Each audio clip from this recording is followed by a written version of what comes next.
Come on in, come on in, come on in. I hope that y'all are well. Surprise for my regulars that are coming in. I'm going to do a quick Wisdom Wednesday live today. Come on in, come on in, come on in. I hope that y'all are well. Hi. Let me send this out real quick. Let me send this out really quickly.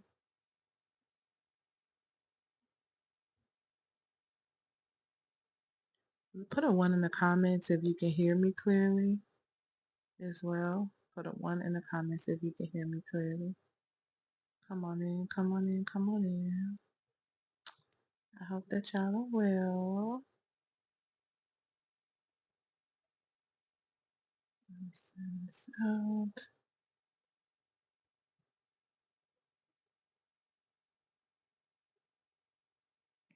Hi there. Let me know where you're watching from. Where y'all watching from? Come on in and let me know. So today's title, of course, there might be a little bit of confusion in regard to like, okay, she is harmful. Who is she? And how am I harmful too? Who I'm talking about is I'm doing a case study breakdown of the Teri archetype. Hi, Arkansas and South Carolina. So I'm doing a breakdown of the Teri archetype, Teri from Soul Food. And I'll talk about this a little bit, but I'm really going to dive deep into the psychology behind it because there are a lot of people who are a lot of women who have achieved a lot of things, okay? And they literally are the cycle breaker of the family. They're the one who made it. They're this and they're that. And so I'm going to do a case study and break down how Teri wasn't hurt. She was harmful, and I'm going to talk about how you're harmful too. And I'm going to start from the most iconic scene in the movie of Soul Food, where she got hyped and she said, F the family. So that's where we're going to start. Okay. So go ahead and send this to an amazing woman leader. If you do not know who I am, my name is Elle Antoinette. I am a mentor to women of wealth and influence. And what I do specifically is that I mentor high caliber women to master feminine power, wealth, and influence. I do this in a way that supports them and not burning themselves out. So my track record is supporting women in making more income, doubling their incomes. My track record looks like supporting my clients in attracting the type of partners and love interests that they desire. My work looks like my clients being able to manifest some of the most amazing things in a short period of time, as in like 30 days. I have several testimonials like that. So I love the work that I do, and I really help women get down to the bottom of their energetics, because the key thing is in this life is you are a woman. You really have to understand the spirituality of self, and you have to understand the science of self, and you have to understand the psychology of self if you want to create sustainable success. It's very important that you are spiritually balanced, spiritually rooted, okay? Mentally, you are solid. Biologically, you are balanced. And psychologically, you are balanced, okay? That's the way for you to be able to thrive. So I'm going to talk about how Teri wasn't just hurt. She was harmful. I'm going to talk about, like I said, how a lot of women today are Teri and how they're harmful as well. All right. So the first thing I want you to do is drop a purple heart in the comments to let me know that you're here. If you haven't, let me know where you're watching from. Let me know in the comments where you're watching from. And if this is your first time, welcome. Thank you for being here. I normally don't go live this late, but I'm going to do this right before I have my session with my one-on-one client. This is about to be fire. I'm really excited about it because I made a post on Facebook about this, and people in the comments were like, oh my God, I'm Teri. I'm Teri. I'm Teri. Yeah, a lot of women actually are Teri when I break it down. And you got to stop, truthfully. You have to stop because it's bad for your health. I wish they would have broken down. I'm sure Teri had some medical issues, honey, because she was wearing herself out, and stress takes you down. Okay? So let's go ahead and get into it. Today we're talking about the Teri archetype, Teri from Soul Food. Teri wasn't just hurt, she was harmful, and you are too. Okay? So let's go ahead and get straight into this. I want to start out with some truth that's going to make everyone probably like uncomfortable when I say this. Teri really was harmful. A lot of you are living the same type of emotional story that Teri is living. That moment when she was like F the family in the kitchen, when she snapped and got that knife and was like F the family and was snapping in the kitchen, that wasn't some random rage moment that she was having. It was built up, okay? This is built up energy over decades of her proving herself, of her paying, of her performing for people who never intended to validate her at all. She was doing all of this stuff for her family, and none of them were validating her at all, despite all the things that she did. So let's go ahead and talk about it for a second, because Teri was considered the successful one, right? Thank you for these likes. Teri was the one who made it out. Teri was the one who paid for Bird's shop. Teri was the one who paid for Bird's wedding. Teri was the one who bailed Bird's husband out of jail. And here's the thing too that's interesting. Teri is the one who let the cousin with no boundaries move into her house. And Maxine, her sister, that's the one who married her ex-boyfriend. So even in all of that, Teri still gave, even though people were not showing her appreciation. They were not validating her. They did not see her. They were not appreciative of her. She didn't give. And the reason why they weren't and why a lot of women aren't appreciated, even though you do everything for everyone, is because when you give like that and you call yourself a giver, you're not really giving from abundance. You're not really giving from abundance. What you're actually giving from is you're giving from guilt. You're giving from guilt. See, there are a lot of people who make it or who break cycles in their family, and they get out here and they start doing all this great stuff, and what ends up happening is you have success guilt, kind of like success remorse. You have success remorse. So you start doing things like trying to buy your family everything, trying to do everything. I mean, Teri was over there paying the taxes on the houses, on Big Mama house, all this different stuff that she had going on. She spent decades trying to prove and pay and perform to get her family to appreciate her, to like her, to love her, to do all of these things. And I can only imagine in all the other areas that in her life that she was actually performing. Because normally how you do one thing is normally how you do all things. And if that is in your makeup, if that is who you have been, it's very hard to break away from that when you have not done any type of work internally. You have not really acknowledged. Because the thing is, she was giving from a place of guilt. She was trying to buy her way into the one thing that she never felt growing up, which is being chosen.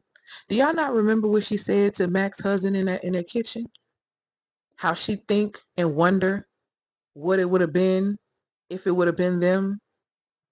See, you're not paying attention to the fact that all her life she felt like nobody chose her. So she,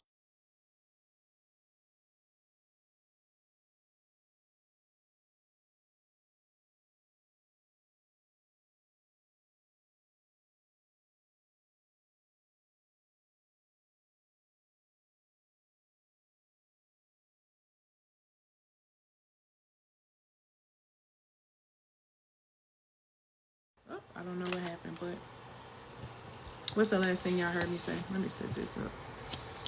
Here we go. Nobody chose her. Nobody chose her. And because a lot of us have been in spaces, especially people who have some form of abandonment issues, because you feel like no one ever chose you, you try to overperform and you try to buy your way into being accepted or being chosen or being looked at or being, just any of being heard, being seen. But as you see, even though this is a film that we're talking about Teri from Soul Food, how she was harmful and how you're harmful too. The key thing is that what she does not understand, and what a lot of women don't understand, is that Teri was in violation of a spiritual law. So it was impossible. And a lot of you are under the same curse of not understanding and being obedient to this law. Teri didn't understand why, no matter how much she gave, nobody valued her, nobody appreciated her, nobody did this and nobody did that.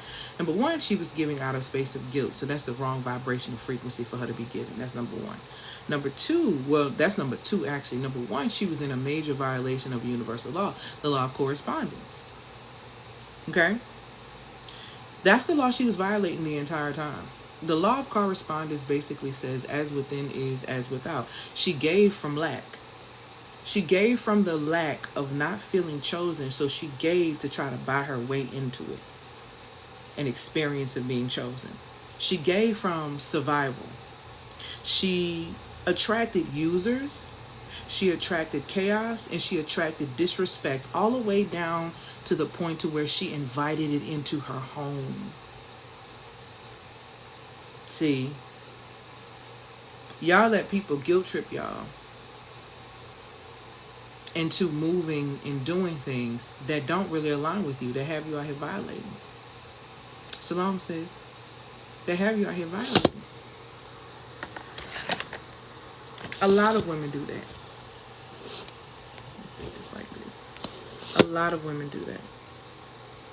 And I do mean a lot. So Teri from Soul Food was in heavy, and I do mean heavy, violation of the law of correspondence, which is why she continued to attract users and chaos and disrespect. No matter what she experienced it in her relationship, she experienced it in her family. And that became a huge problem, because here's the thing, the universal algorithm, because the universe is an algorithm, the universal algorithm mirrored her subconscious belief. I'm only worthy if I'm needed.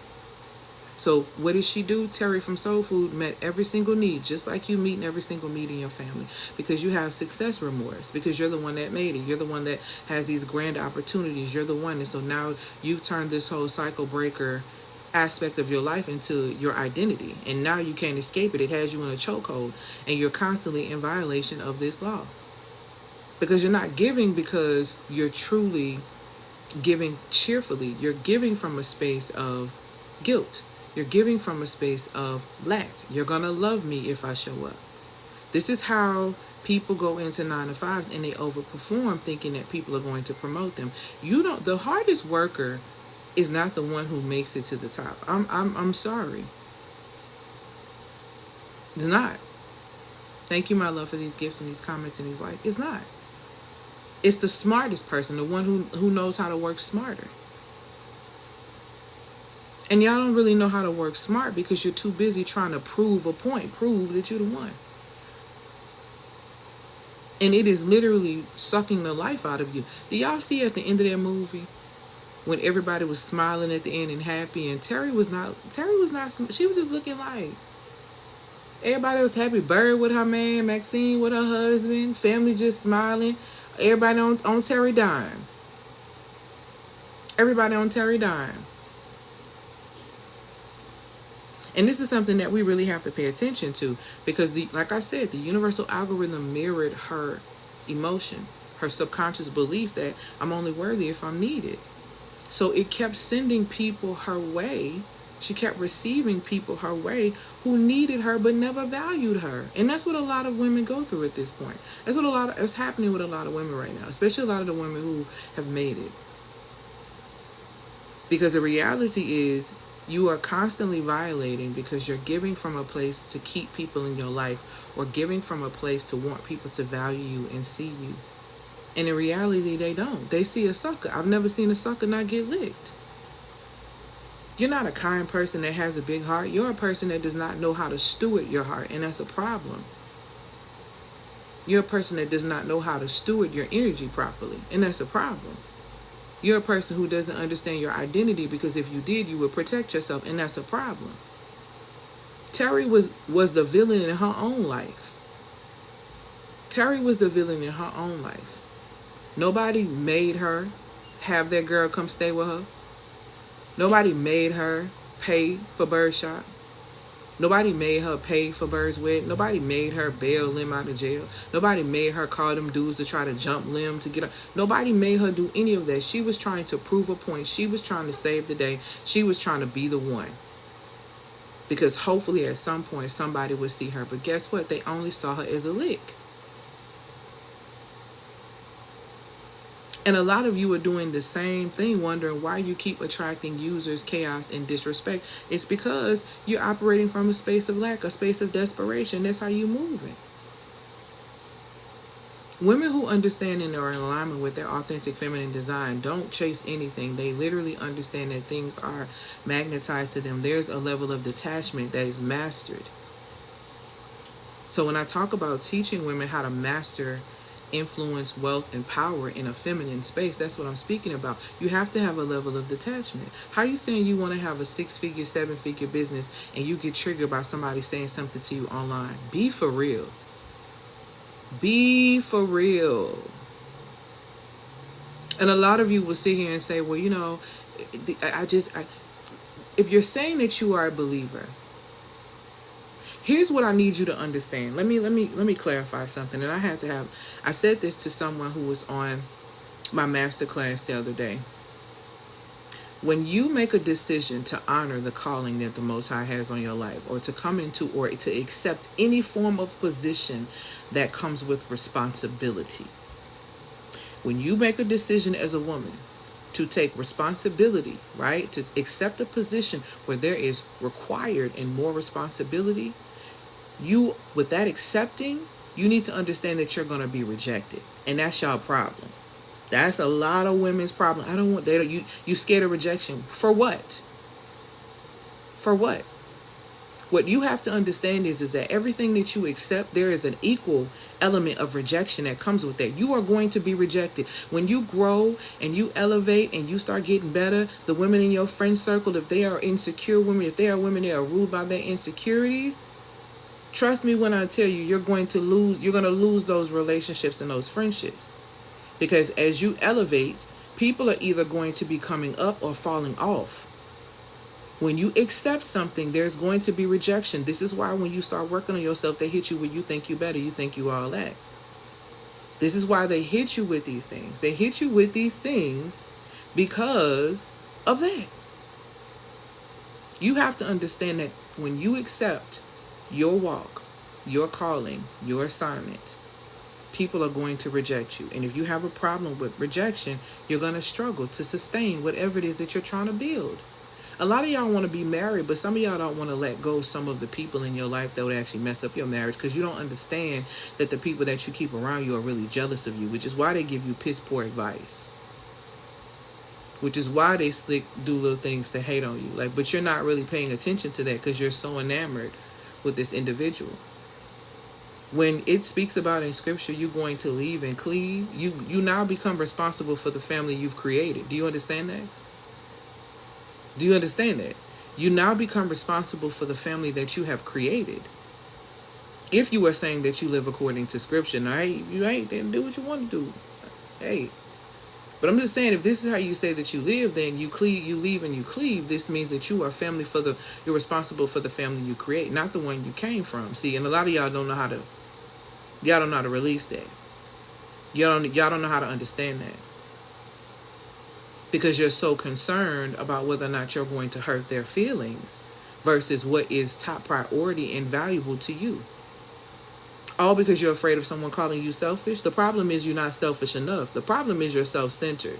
See, the issue is not being selfish. The issue is being self-centered. To be self-centered means everything revolves around you. You think everything evolves around you. Everything that's happening revolves around you. You have to be the fixer. They have to be talking about you with this subliminal post. You have to be the one to get it together because nobody's going to do it. You think the world revolves around you, and the problem is it doesn't. And when people show you that the world doesn't revolve around you, you want to be mad and be scorned and bring up all the things that you have done for them. And why would they not show up for you? Because you have done all of these things for them. Pause. Did anyone force you to do any of these things? Did you assess yourself to see if you have the capacity to do all of these things? Then why are you taking your attitude, your energy, and your frustration out on someone because they choose not to do what you do? They choose not to tire themselves out. They choose not to burn themselves out. They choose to honor themselves when they don't feel up to it. They choose to say no. See, women have a problem with rejection.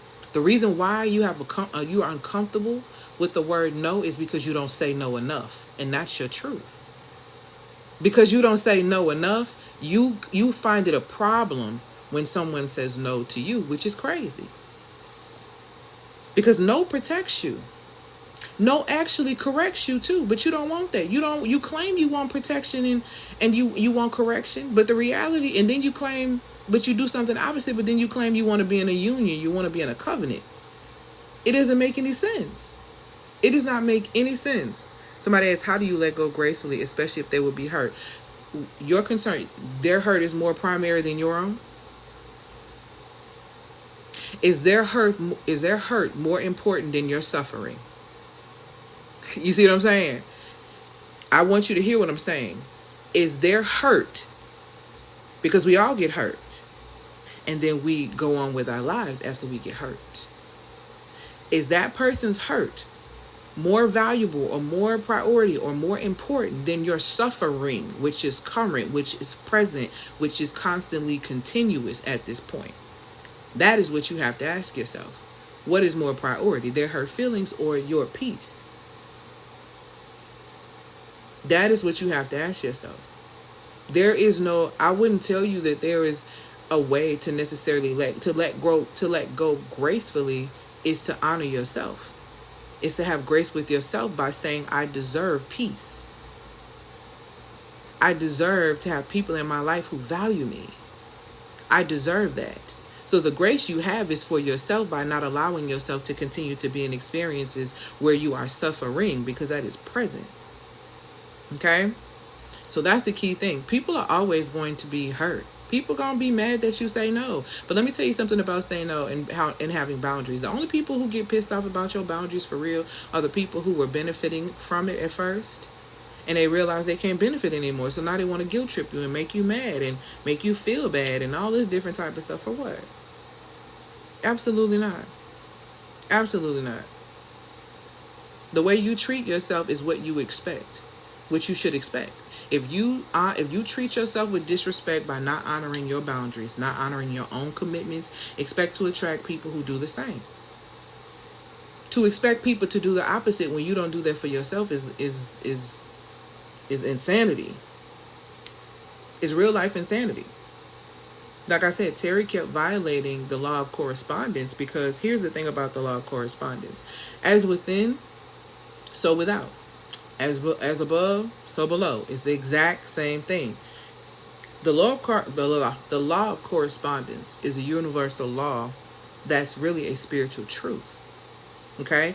And it reveals that your outer reality is always going to mirror your inner reality. This is why it talks about in scripture how basically there is not a secret in your soul that your behavior ain't gonna reveal, baby. You always tell on yourself. I don't know why we think that we are so great at masking our reality.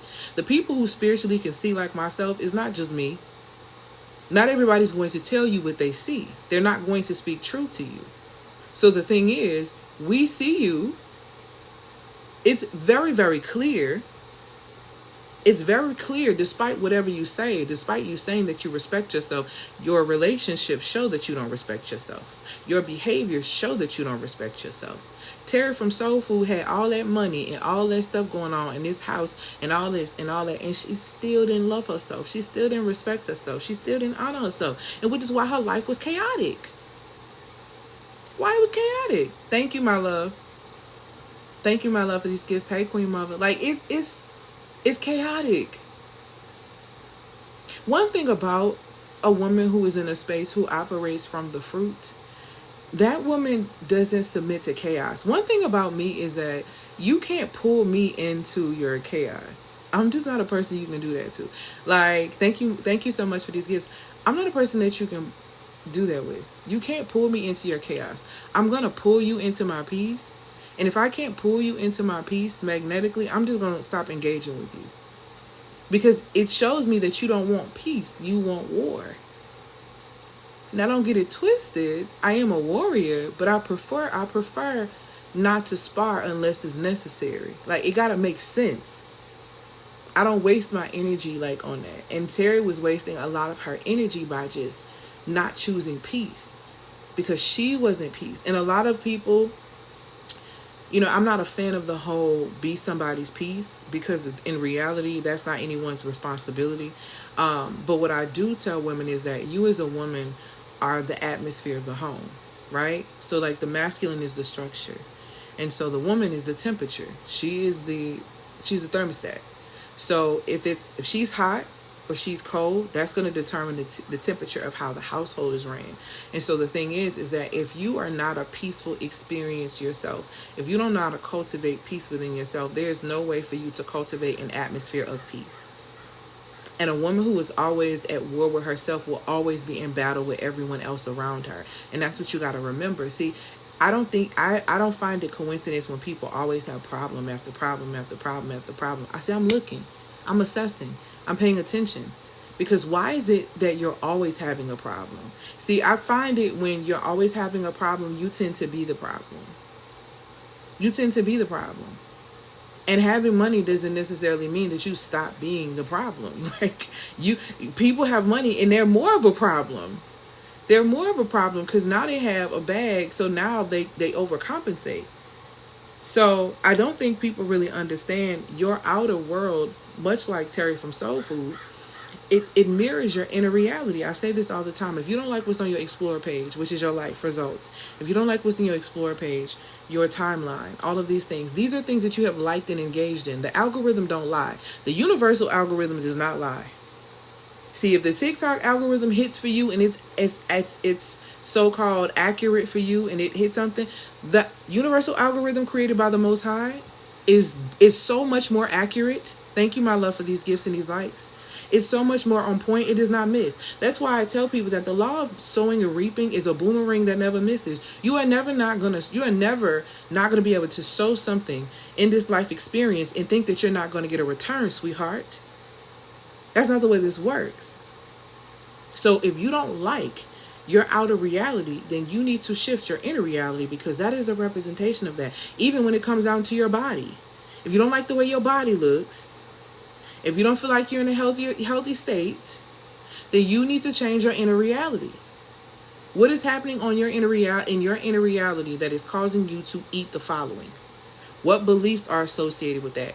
What impulses are associated with that? You're not doing enough assessment of self to understand these things, which is why you're not shifting. You're not shifting. Thank you, my love, for these gifts.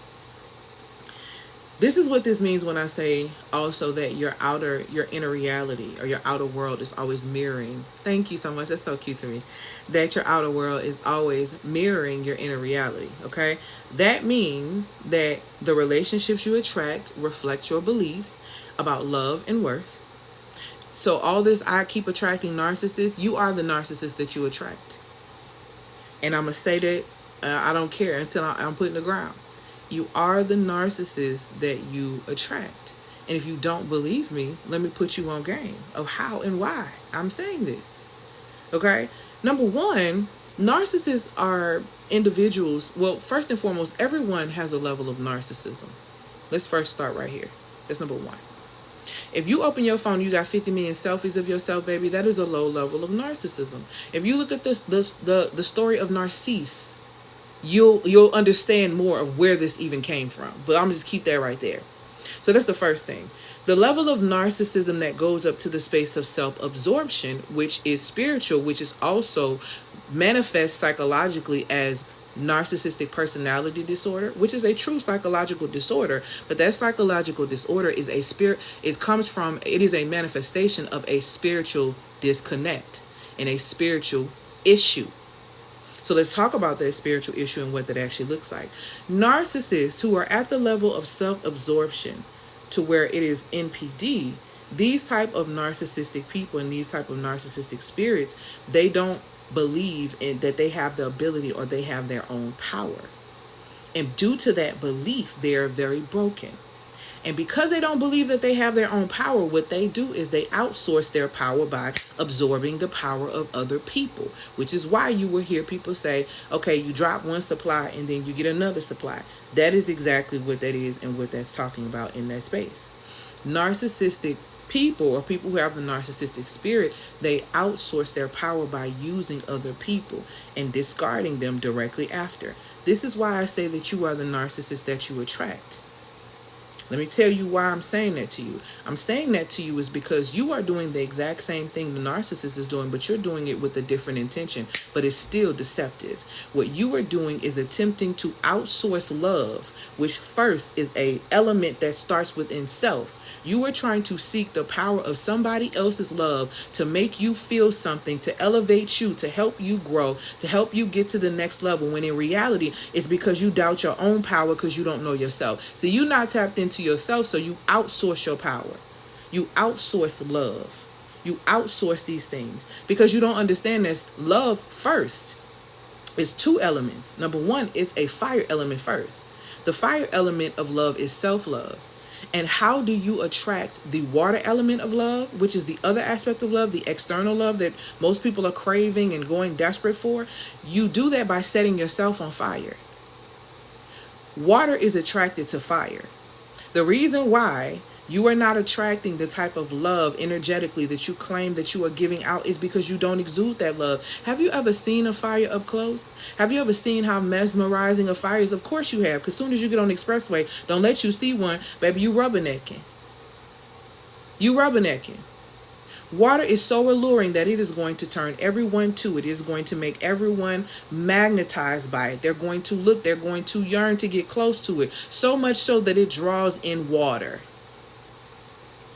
And water comes in a multitude when the fire is hot and when the fire is blazing. The reason why you are the narcissist that you attract is because you are trying to outsource love instead of giving it to yourself. Y'all have demands for men that y'all don't even do for yourself. How y'all want somebody to help you get your hair done, your nails done, and all this stuff? And this is not something that you keep up on the regular for your own self. You are wanting someone to provide you with an experience that you won't even give to yourself. That is ridiculous. You are not an energetic match for that, and you will not receive that, which is why you will continue to attract people who absorb your power, who siphon your feminine energy, who use your gifts to come up, and then they turn around and they do everything for the next woman that enters into their life that you were begging them to do. That's exactly why they do it, because you don't love yourself, and they know you don't love yourself. And so because they know you don't love yourself and they don't love themselves, you're a perfect match, because you both sit on the same vibrational state of fear,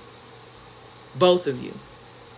And anytime you are riding the vibrational state of fear, you will only meet other people who are going to trigger your fears and create nightmares for you. There's no way for you to be able to meet somebody healthy or to be in a healthy state as an avoidant, as an anxious attachment, as a narcissist. Like, there's no way for you to be able to do that. You need to deal with the fear behind what that really is. Because the vibrational state of love that sits above that, people are not coming down to meet your fears. I know I ain't. Anybody in their right mind who has truly done their work is not leaving the frequency of love, peace, and joy to come down to join you in fear for a relationship. Please don't piss me off. Y'all have got to grow up with that. Y'all have got to grow up with that. You literally are reflecting, the people in your life reflect who you are. They are different reflections of your mirror. So if you keep attracting narcissistic people, you need to look in the mirror and see where you're trying to outsource your power. There's nothing attractive about me to a narcissist, to the spirit itself. It's actually very repulsed by me, to be honest. It's very repulsed by my energy because I won't give you what you want. I won't give you my power in the form of an argument because y'all don't realize that that's still energy. I won't give you my power in the form of attention because you don't realize that accessibility is all that some of them need. But because you don't know how to restrict, because you don't know how to revoke access, this is why you continue to be in these cycles with people who actually abuse you. You attract chaos and you attract disrespect, much like Teri from Soul Food, because you're not in alignment with the law of correspondence. Your outer reality is the multiplication of what is happening on the inside of you. All of it. Another thing, when I'm talking about the law of correspondence in this space and how Teri was violating, this is what it also looks like. The chaos or the peace around you reflects the chaos and the peace within you. I'm going to say it again. The chaos and the peace around you simply reflects the peace and the chaos that is within you. So if you don't see peace, you lack it. If you don't see peace and you're not experiencing peace, you're lacking it. Because here's what's true. A person who thrives on peace does not allow a person who is chaotic to remain in their space. It just doesn't work that way because it's an energetic match. And that person who has tasted the peace that surpasses all understanding would not allow another human being to disrupt that. That's a real reality. So don't talk to me about how you want a healthy relationship when you entertain chaos. Don't talk to me about how you want all of this, all of these things, but you lack the ability to manage yourself so that you can actually rise into the fullness of operating and performing in these spaces. But no, that's not going to happen. The third thing is this: the way people treat you corresponds to the way you treat yourself unconsciously. The reason why you have to ask your friend, how do you look, or your man, how do you look, is because you're insecure about how you look. But on ting, the reason why you need to ask or fish for a compliment on something is because you don't feel comfortable in that energy. And what you really need to be asking yourself, if you are uncomfortable in this energy, why not do what it takes to be able to raise your vibrational state? You don't need to ask someone how you look. See, when you feel that you look good, you naturally radiate, and people gonna automatically tell you look good. People gonna automatically tell you look good because you're radiating. You don't realize that the real tea, the real energy is confidence. And the fact that you look good in that dress, but you fidgeting and doing this and got to ask me if you look good is what brings it all the way down. You don't believe in yourself and you want me to believe in you? That's what you're not understanding. You don't believe that you cute, but you want me to tell you you're cute. You value my opinion over your truth? That makes absolutely no sense. So my opinion can outweigh what may be true just because you don't trust yourself and you don't know yourself enough. It doesn't make sense. It does not make sense. You don't fish for compliments. You radiate. You radiate. But the truth of the matter is, according to the law of radiation, the reason why people are not attracted to you is because you're not attracted to yourself. That's the truth. Hey, my love, you're not attracted to yourself. You need to get attracted to yourself. You should be so attracted, so enamored, so in love with self. You should be so sexy to yourself. All these things should be your energy. You should be so on fire like that. And you not like that about you, but then you want somebody to be like that about you? You are not an energetic match for that.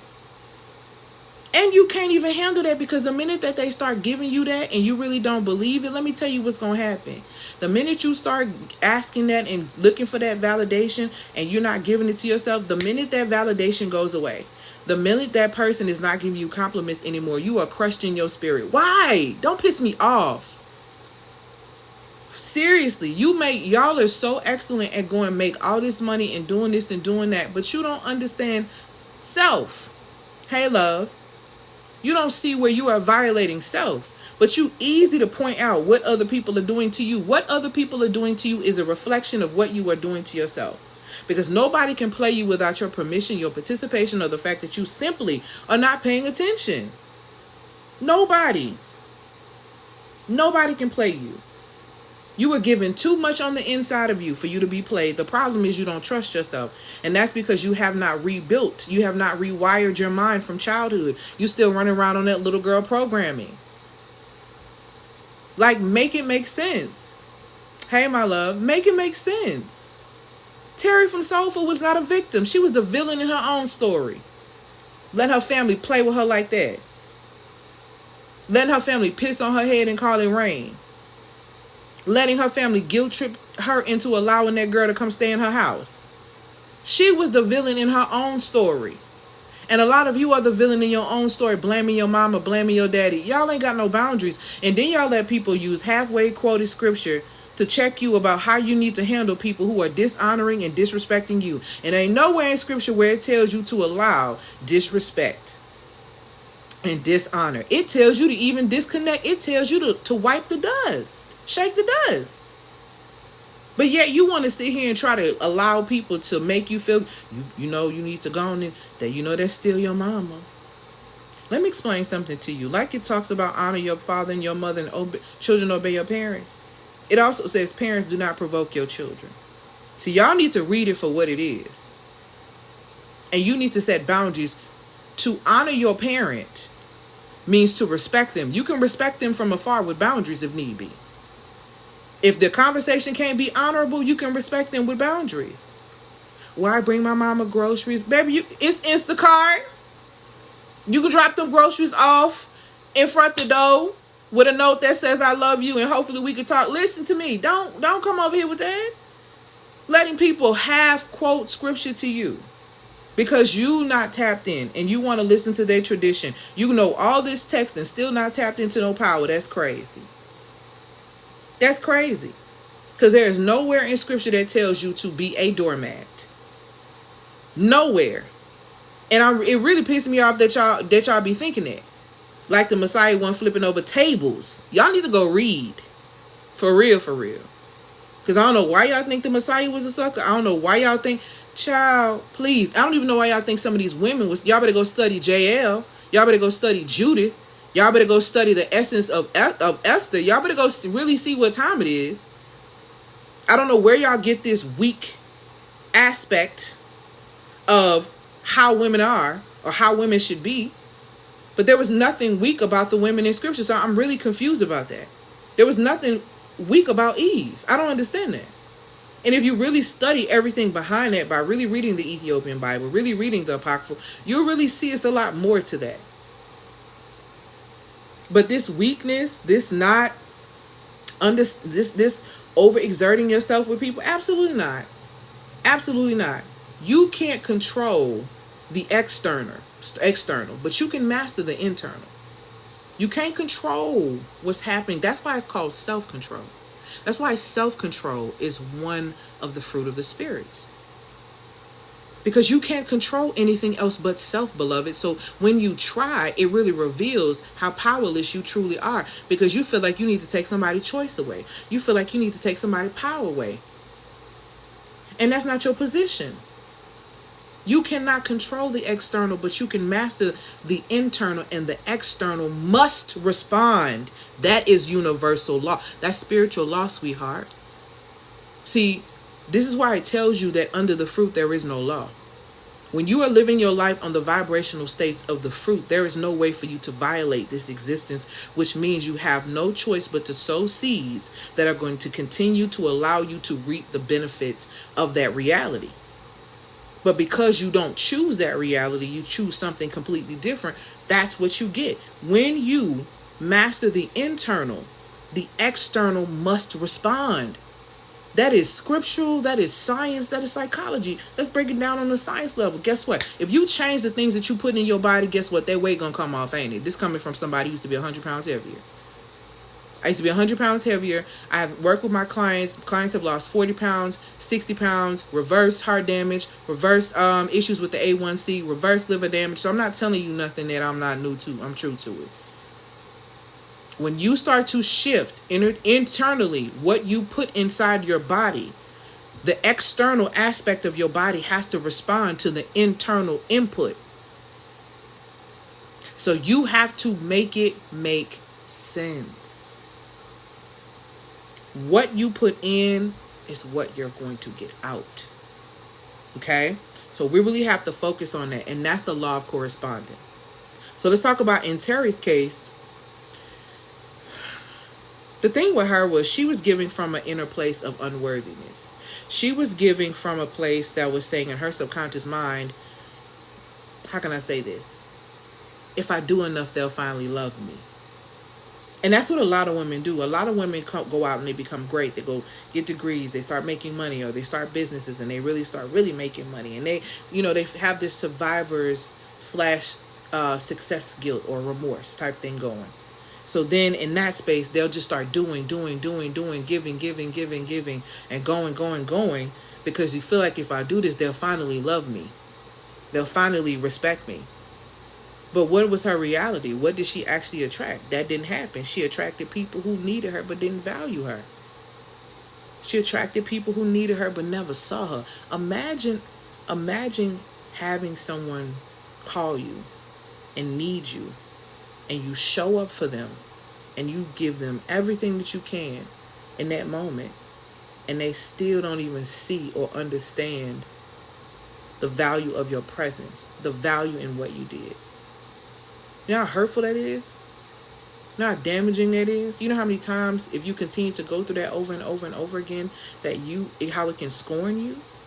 Do you realize that? That's what happened. That's what happened when she kept trying to give like that. What else happened was situations that required her labor,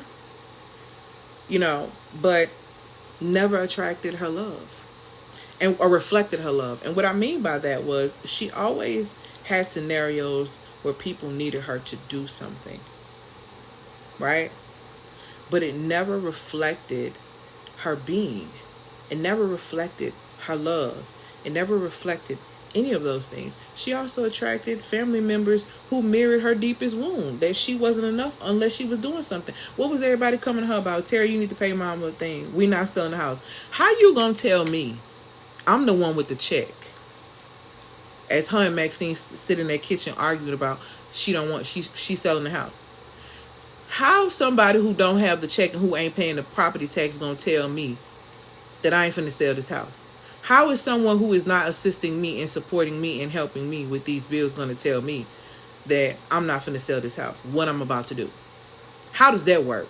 How does someone who is not putting in over here, and I am constantly having to output over here, able to tell me what I'm not going to do with something that I'm responsible for? That doesn't make any sense. She attracted people into her space that said she wasn't enough unless she was doing something. Y'all remember what happened when she was sitting at the dinner table and Lim came home? And they were sitting at the table and everybody was talking. Oh, we're glad you're home and yada, yada, yada. And Teri was like, yeah, I called. She had to just let everybody know that she made a phone call. Even though she the one that made the phone call with the cousins that started this whole thing, which was none of her business, because you stay out of married folks' business. See? Stay out of married folks' business. But now she got to go get her cousins and call them. So she had to say, well, yeah, I made a phone call to, get him bailed out. And what Lim looked at her and said, I shouldn't have been there in the first place. No appreciation. Now it was her fault. But no appreciation from Bird, who called her screaming about how this man and pushed her or did whatever. No appreciation. Absolutely none. People did not value her until she did something. And when she did it and they got happy about it, it was like, yay, Lim home, hooray. Teri, it's your fault. You should never been here. Okay, yay, Big Mama's house, we keeping it. The taxes have been paid. Okay, no, you don't get to sell the house. Like, what is this? Teri was the villain in her own story. Her own story. Nobody really did anything to her. She did a lot of things to herself. So this is her reality, because as within, so without.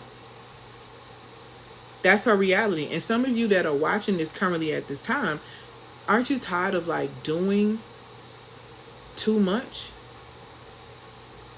That's what you believe, right? You believe you're tired because you're doing too much. You're not tired because you're doing too much. You're not tired because you're doing too much. You're tired because your nervous system is stuck in performance mode. That's why you're tired. It sure is, Lady T. I'm laughing. You're tired because your nervous system is stuck in performance mode. You smile while your body's screaming. You give while your inner child begs to be held. That's not strength. That's not strength. That's self-abandonment wearing lipstick. That's self-abandonment wearing lipstick. And that's what a lot of you are doing. A lot of you are not giving from generosity. You're giving from or giving to control how people see you, because you're the one who has it all together. You're the one who saves the day, right?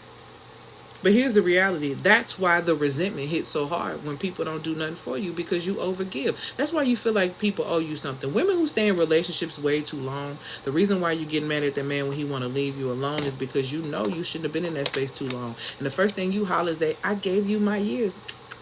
You overgave. Thank you, my love, for these gifts and these comments. You overgave. And because you overgave, they underappreciated. Now you exploding, and then you wonder why nobody sees you. But let's be real. Let's be real about it. You trained them to treat you like that. You trained them to treat you in that manner. You did. You taught them that love, okay, was earned through your exhaustion. That's what you taught them. So you trained them on that. And because of that, that's how they treat you. So I got to get off here in a minute because I have a session in a bit.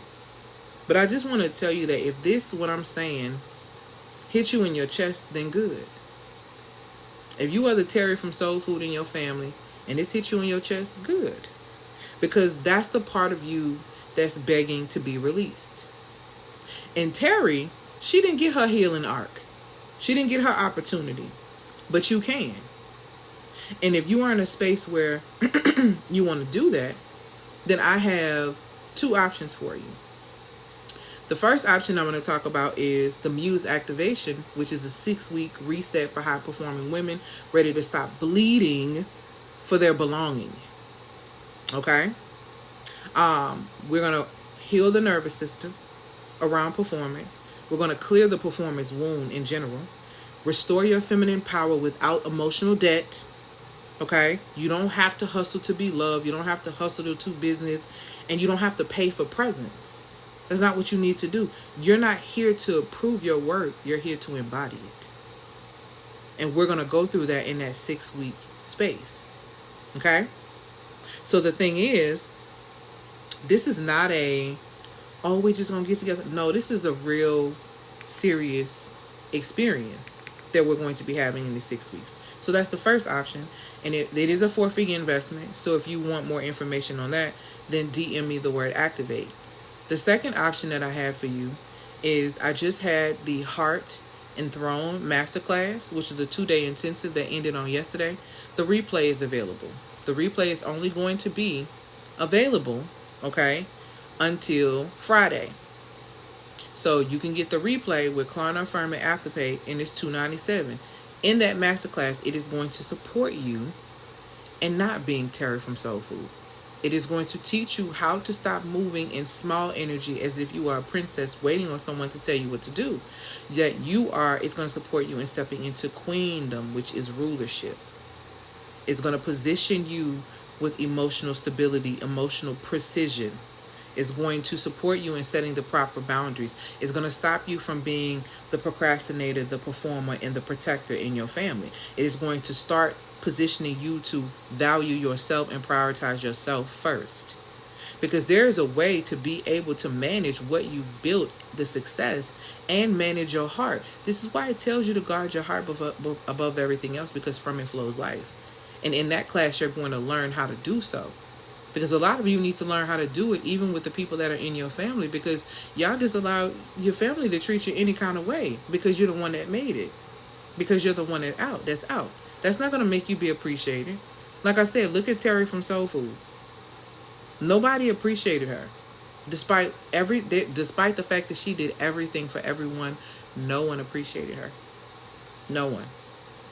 And I don't want you to do that to yourself. That particular 2-day course is $297. You can click the link in the bio to get access to it with Klarna Affirm and Afterpay. It is going to be up until Friday. That is when it is going to come down, because it's going to go into something else. Once you purchase it, you're going to get your first email with day 1 and your workbook. And then you're going to get on the second day, day 2, and then you're going to get a checklist that comes with that. This is not a regular, just masterclass. This is a cellular reset that we did in that class, because awareness, and let me explain something, because a lot of people don't really understand self-love and how it's a pathway to self-love, and it's a pathway to setting yourself on fire, like I was speaking about earlier. A lot of women don't know how to practice self-care because they're missing the 3 steps that go before self-care. A lot of people don't understand self-love because they don't practice self-care. So this is a cycle that I'm going to break you to, okay? The first element of self-love is self-awareness. One, you have to become aware of self. And so in this masterclass, it is going to make you aware of the beliefs, the patterns, and the things that are blocking you from rulership, from you actually operating as the magnetic queen that you are, knowing how to balance the throne that you built, and also knowing how to balance your heart properly, okay? So the first thing that, I just lost my train of thought. Wait, hold on.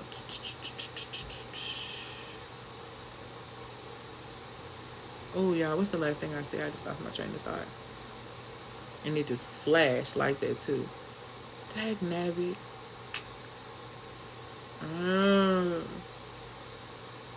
Okay, thank you.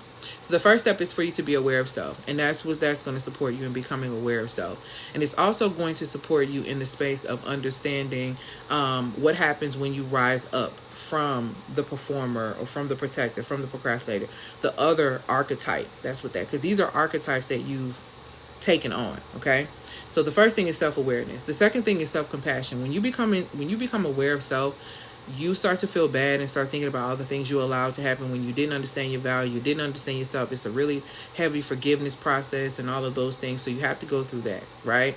You got to go through self-compassion. Then you have to come into self-acceptance. This is where you accept your light and your dark. You accept all aspects of what's happening in your life and your reality because you are prepared to do something different. And that is when you can practice self-care. See, you got to have them 3 steps first before you can practice self-care. The reason why a lot of women's self-care practices do not work is because you're out of order. You're not aware. You're not compassionate. You don't accept the reality. Therefore, you do not care. You cannot care. You cannot exhibit care. It's not possible. Okay? So once you get into the space of self-care and you actually start practicing self-care, what ends up happening is that you position yourself. Once you start caring for something, you start to have a little bit more respect for it because you start to see the value in it. So self-respect comes right after that, okay? So when we start going into the space of self-respect, okay, you start really understanding and realize how worthy you truly are. And that is the last step to you getting to self-love. So like I said, the issue with a lot of women of why they struggle to practice self-care is because they're missing the steps from self-awareness to self-care. And the reason why a lot of women lack self-love is because they don't understand self-respect and the steps that actually take them to self-love. So if you are taking this class, the Heart in the Throne Masterclass, it's $297. You get link in the bio with Connor Firm and Afterpay. It's going to support you in taking those steps and actually getting there, because that's extremely important, extremely vital. When you know that you've been called to build something great and you've already started building something great, you need to know how to manage your heart and support yourself. You need to know how to set proper boundaries. You need to know how to choose proper people in your experience, because the worst thing that you can do is align yourself with the wrong type of people and ruin everything that you're trying to build. So if you want to know how to manage the heart in the throne, that class is really going to support you in that space. Because I need us to stop being Teris from Soul Food.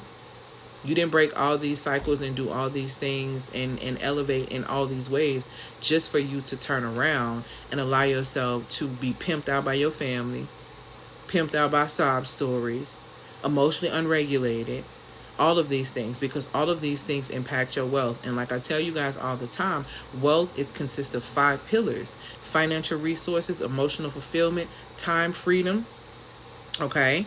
Time freedom, healthy relationships, and growth and purpose. It is so vital and so important. So I'm putting you on my goal is to work with you for the 6 weeks.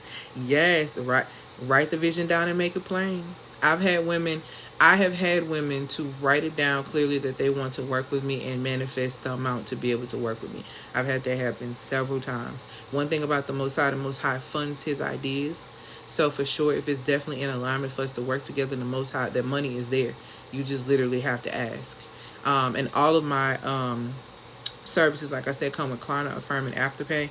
The Magnetic Muse 6-week program, paid in full, is $2,777.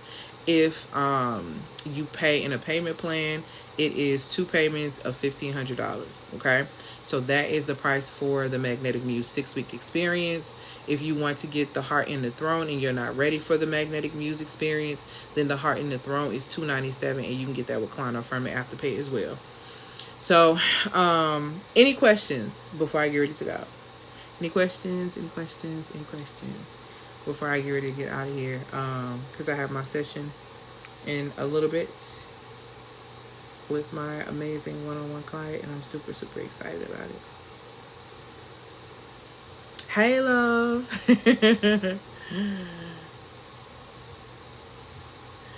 The 6 weeks, the 6 week is a group. I do have a one-on-one option. My one-on-one option is a little bit different, and it's on the higher scale of 4 figures. So And if you want more info about that, that's called the Power Portal. That's an 8-week experience. So if you're interested in the magnetic muse, just DM me. You can DM me muse, DM me activate, any of those great things. And I will send you the information on the magnetic muse, so you can go all the way down and read. You're welcome. All praise to the Most High. How did she start getting appreciation from the family? The problem is she didn't get appreciation from the family. She never got appreciation from the family. The movie went off with her still not being appreciated. And she was getting a divorce. So she didn't get that, which is why you don't thank you, love, you don't seek the approval or the appreciation of other people. This is why it tells you in scripture to be a cheerful giver. If you know you ain't gonna be a cheerful giver from giving your last, then you shouldn't be giving your last. That don't make sense. That doesn't make you a saint because you give your last. That makes you a fool. Because you can't give cheerfully and give your last, because when that person, something happens and that person has their last and you want them to give it to you and they choose not to, they're not wrong. They're not wrong for that. They are not wrong. They are choosing themselves as you should have chosen yourself. Because if you cannot give cheerfully, there's no point in giving. And the reason why it's important to give cheerfully is because when you are a cheerful giver, you always receive, because it's better to give than to receive. But if you actually give according to universal spiritual law, whatever you sow, you're going to reap. So you might want to give cheerfully. So if you give from the energy of desperation, if you give from the energy of seeking an outcome, then you will not get what you're looking for. You will come up energetically short and your feelings will be hurt. So we don't seek appreciation. We don't seek approval. We don't seek applause. We seek to be authentic. And understanding that authenticity is what attracts. Because whatever you attract under false pretenses is something that you cannot sustain. Okay?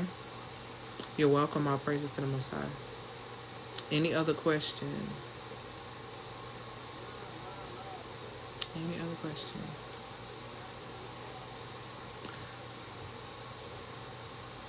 All right, sugar plums, I'm gonna go. Congratulations. I see somebody at the course.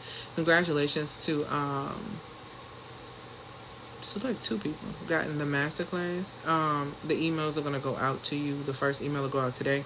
The second email is gonna go out tomorrow. For those who were in class on yesterday for the last installment, your classes will be going out later this evening. So you'll get the replay later this evening with the survey and all the other great stuff.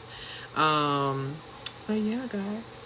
This is going up on YouTube. I think another video just was uploaded on YouTube earlier.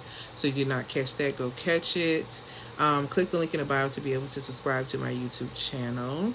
I'm going to start doing more for my subscribers. I have to do better because I hadn't been figuring out what I wanted to do, but I am going to start doing some stuff, private things, I think, for my YouTube subscribers. So I'm going to kind of elevate that experience. So you may see some different tiers and price points and stuff. I may come over there and just go live and private events for you guys. So yes, so if you go over to my YouTube channel and you subscribe and you become a paid subscriber, I'm going to start implementing some things. So hold tight. Hold tight. Yes, I saw your name. Yes, I know that you're one of them. So yes, we have some things coming. And I want you actually to do me a favor, since you're on here, do me a favor and inbox me some things that you want me to talk about. Because if you're a paid subscriber, I want you to be able to get specialized content, different things like that. So I want you to send me a DM, and I want you to tell me some things that you would like me to discuss or me to talk about in the scope in which I talk about things. And I'll make some videos, or I'll go live and we can just have like some Q&As and some different things over there. So I'm going to start being a little bit more active, because I do have some paid subscribers over there on YouTube. Okay? All right, y'all. I'm not seeing any questions, so I'm going to go get ready for my meeting. I hope that y'all have an amazing, amazing evening. Yeah, please don't be Teri from Soul Food, okay? And if you are, get in one of these programs. Get yourself together, because if you could do it, it would have been done by now. If you had it, it would already be done, okay? So I hope that y'all have an amazing, amazing evening. Peace, y'all.